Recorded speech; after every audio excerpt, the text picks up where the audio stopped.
Instruction tonight is the disappearance in Bridport of 21-year-old Jo Ramsden, who has Down syndrome. It's just over 9 weeks now since Jo went missing, and obviously fears for her safety are growing. We've now filmed a reconstruction of what we know Jo did on the day she disappeared, Tuesday, April the 9th. You'll hear the voices of several witnesses who saw her on that day. The actress who takes the part of Jo is, like Jo, 21 years old and has Down syndrome. But we begin at Jo's home in Bridport in Dorset. Her parents have taken part in our film in the hope that someone tonight can finally help to find her.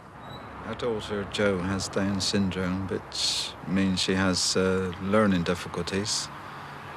But apart from that, she quite likes sport. She's a bit of a tomboy, really. She's got me up a windmill in Suffolk once.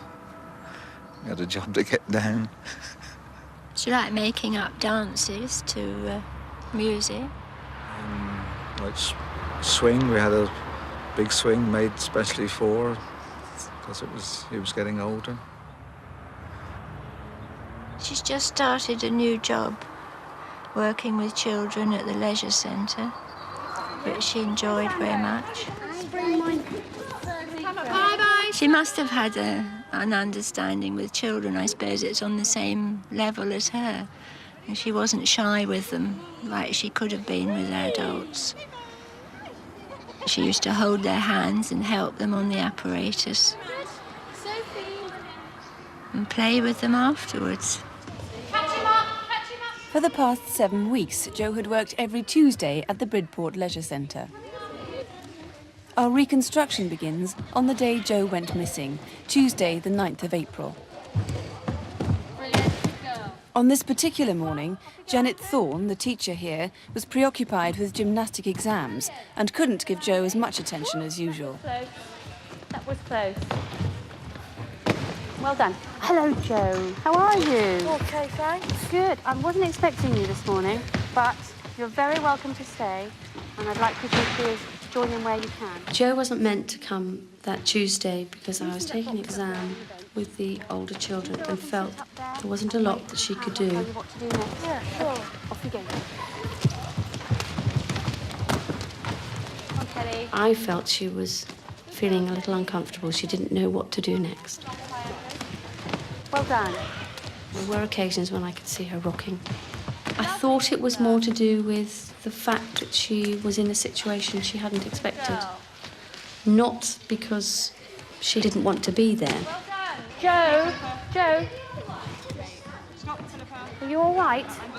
Hey. Right, would you like to come and help me do something with the girls? Come on then.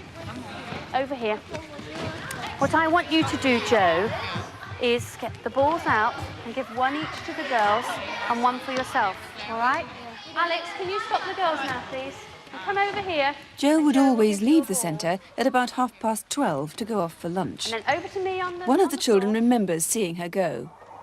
I was doing gymnastics and I saw this man facing the notice board. Then I saw Jo get up and walk out of the hall. The man had a zigzag on his jumper. Every day, Jo would go for lunch at the adult training centre in Bridport, half a mile away from the gym.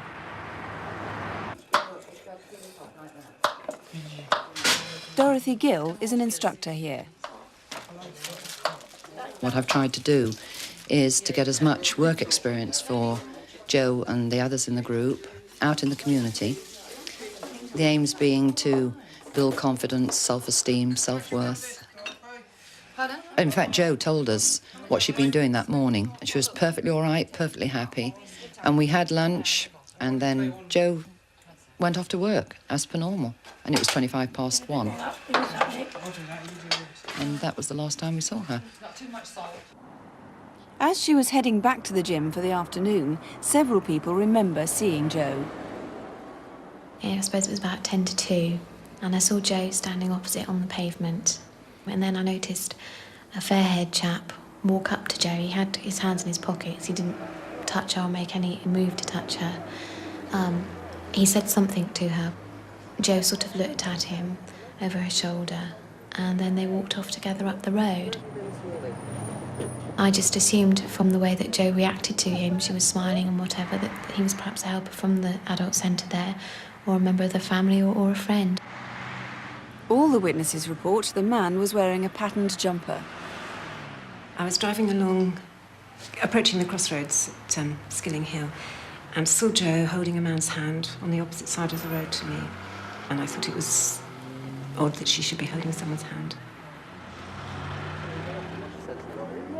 It definitely could have been a social worker. He looked intelligent. He didn't look sinister at all.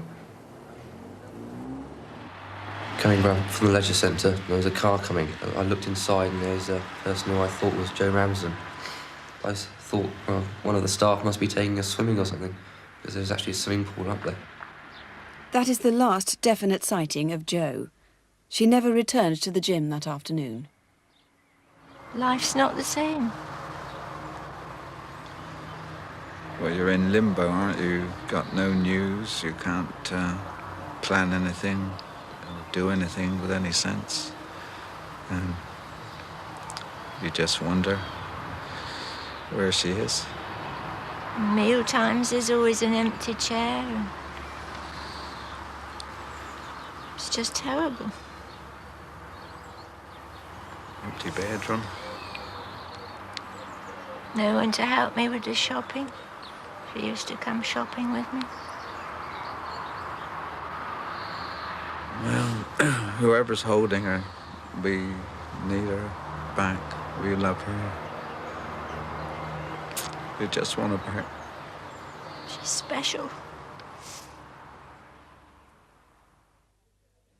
Well, Mr. Burt, when we appealed for information on Jo on our incident desk last month, 200 viewers rang with help.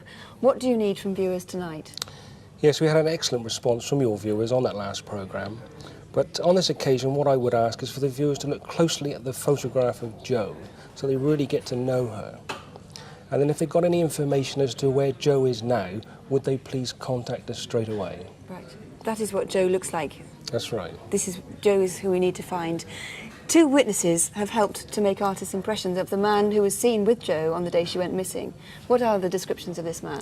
He's in his late 20s, about 5'5", and as you can see from the artist's impression, he's receding. His hair is very fair and it's thin on top. He's also wearing a very brightly patterned jumper. In fact, if you look at the photo fit, at the artist's impression, you can see that it's got a zigzag pattern across the top. Now, do you think this man is the same man who was seen a few minutes after the last sighting, driving a black car with Jo in the passenger seat? Yes, I do. I believe he was in that black hatchback car that was seen going along Skilling Hill Road. This is a black car with a dark grey interior, and it's got headrests which are hollow.